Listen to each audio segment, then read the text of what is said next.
Bonjour, bonjour, Muriel Tranquier, conseiller en investissement immobilier. Vous savez que je vous fais un abécédaire. Aujourd'hui, nous sommes sur la lettre V.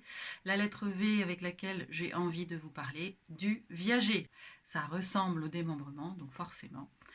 Donc le viager, qu'est-ce que c'est? C'est une forme de vente où le vendeur reste dans son logement.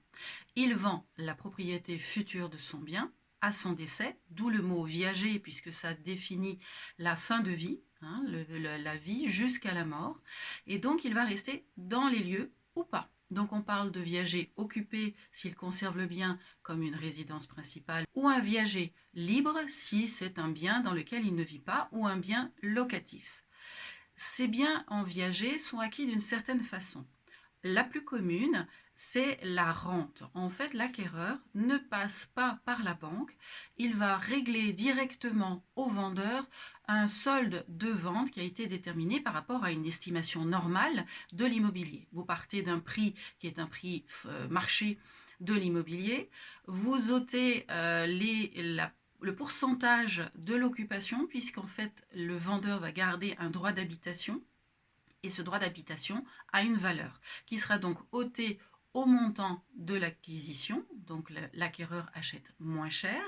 Il donne en général un bouquet qui sera la première somme qu'il versera chez le notaire, en plus des frais de notaire et des droits d'enregistrement, bien sûr.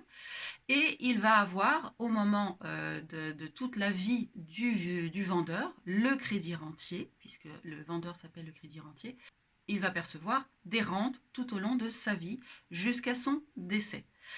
Il y a donc une convention de viager qui est un document extrêmement important qui doit être étudié avec le notaire et éventuellement avec des spécialistes, avocats ou autres, pour permettre de protéger le vendeur du viager et également l'acquéreur, puisque tous les éléments de la vie du viager doivent être intégrés dans ce document. Qui prend les charges? En général, lorsque le viager est occupé, le vendeur conserve la taxe d'habitation, il n'y en a plus, la taxe foncière, les frais fonciers à l'acquéreur. Si le viager est libre, bien entendu, l'acquéreur a les deux. En ce qui concerne l'IFI, si toutefois les deux foyers ou l'un des foyers était taxable à l'IFI, l'impôt sur la fortune immobilière, la partie qu'il devra déclarer, donc le vendeur qui profite du viager devra déclarer la valeur de son usage, hein, du droit d'habitation et d'usage.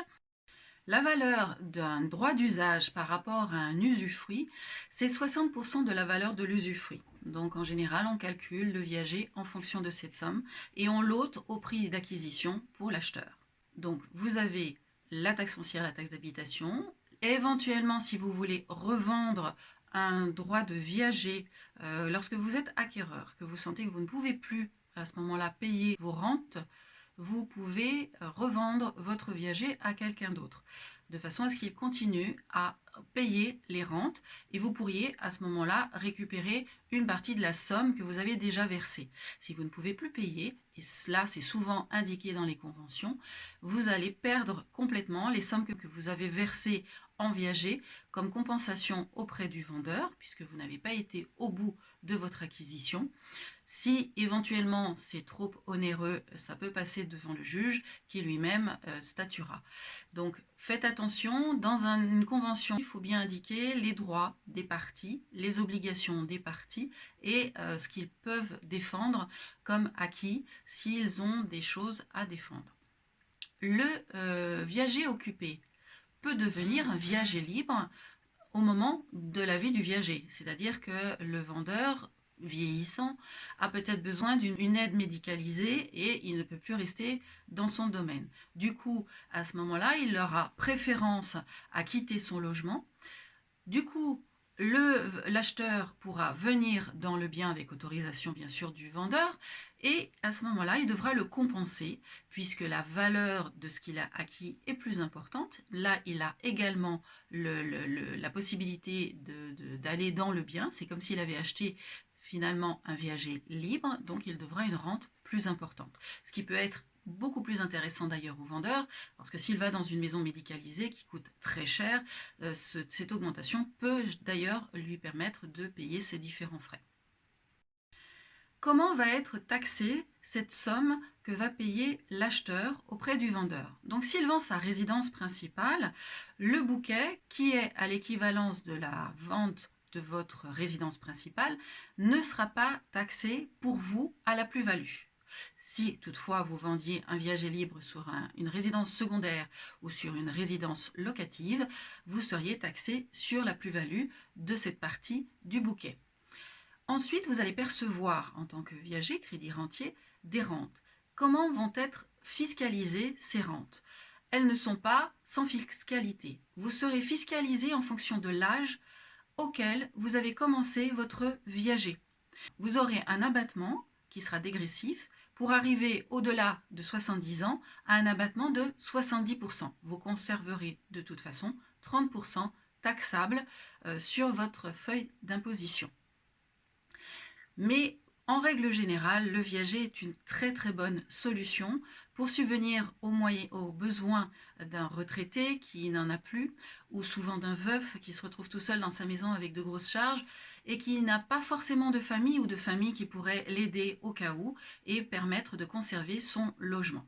Il y a également le viager solidaire qui s'est mis en place, où vous avez des sociétés, que ce soit des institutionnels, que ce soit des foncières, qui vont acheter les viagers de ces personnes, en les payant par contre non pas en bouquet et en rente, mais en une seule fois. Ils acquièrent vraiment l'acquisition du bien pour pouvoir subvenir aux besoins de ces personnes âgées et qui vont donc faire des investissements avec d'autres investisseurs qui par part achèteront des parts du viager, mais l'acquisition est souvent beaucoup plus rapide pour le vendeur de viager.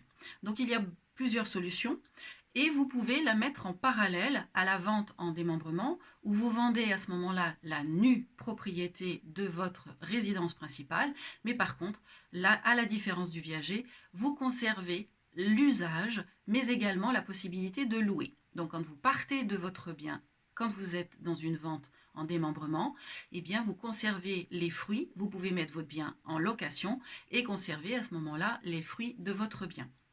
Donc c'est un choix au départ, soit vous voulez à terme conserver une partie de votre bien par la location, soit à ce moment-là, vous préférez le viager, mais dans les deux cas, il y a des conventions et il faut qu'elles soient inscrites en droit d'enregistrement pour le foncier auprès du notaire, mais également suivies par des gens compétents pour éviter que les parties soient déséquilibrées, à moins de résilier la vente pour défaut. J'espère vous avoir un petit peu apporté d'informations sur le viager. Si vous avez besoin d'informations complémentaires, vous n'hésitez pas, vous me laissez des commentaires ou alors vous cherchez à me joindre. Je vous ai donné un lien pour prendre rendez-vous.